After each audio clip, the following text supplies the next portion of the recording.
What is going on, everyone? In today's video, I'll be showing you the top 5, or this is just going to be the best kit you can use for catching smallmouth bass. And these are just all plastics, and there's some jig heads in here, and there's not some, there's just 5 in here because there's 5 different compartments. So we're going to start off by telling you about it. So this is just a regular Plano tackle box, and then there's just plastics in here. And yeah, so let's show you what the plastics are in here. Alright, so when you open it up, I'm not going to actually sell this because I don't even know how I'm going to make money selling this stuff. Because I live in Colorado, I'm from Ohio.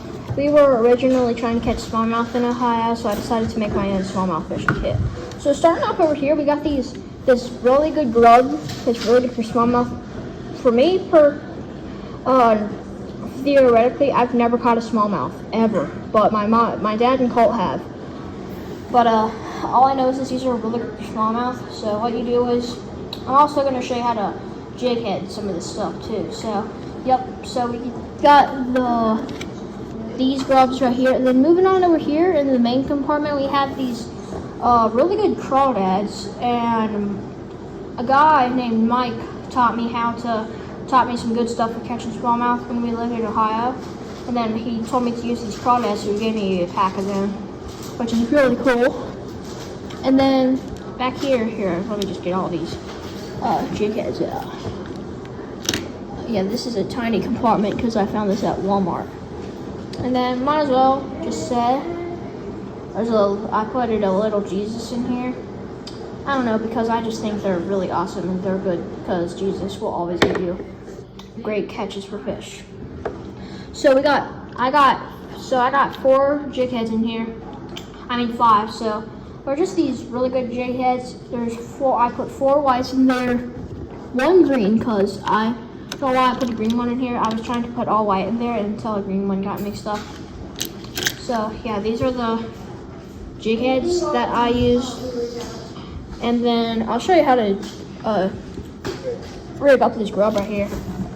So what you're going to want to do is, you're going to want to take your jig head and take your grub and make your jig head face upside down. Then you're going to take the tip of the grub, then you're going to put the hook in the grub, and you're going to slide this grub up. And slowly but surely, the hook tip will come out. And you're just going to keep doing that. Oh, this grub is broke. Here, let me get a better grub for you guys so you can actually see. I bet this is one of my grubs that I've used a lot. So, just what you're going to want to do is run it up. Then until that hook comes out right there. You're going to want to push it up. And then you're going to make it look like a little fish. So I don't go like that. And to take it out, you basically just do the same exact thing, only in reverse. So that's how you rig up a jig head.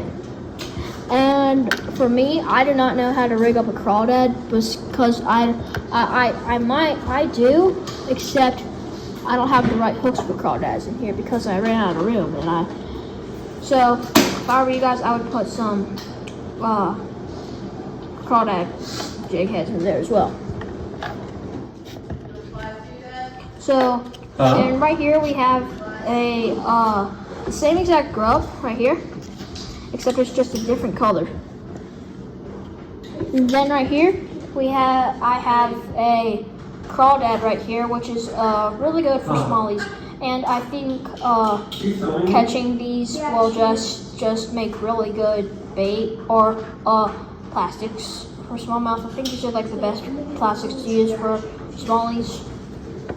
And yeah, for me particularly, I'm gonna just say that these are really good for smallies. Then right here we have the last thing, which is just these tiny grubs. And yeah, I highly recommend putting tiny hooks in there. But yeah, that's one of the best. Those are some of my favorite jig heads or plastics to use for smallmouth. If you liked that video, like and subscribe. See you in the next time.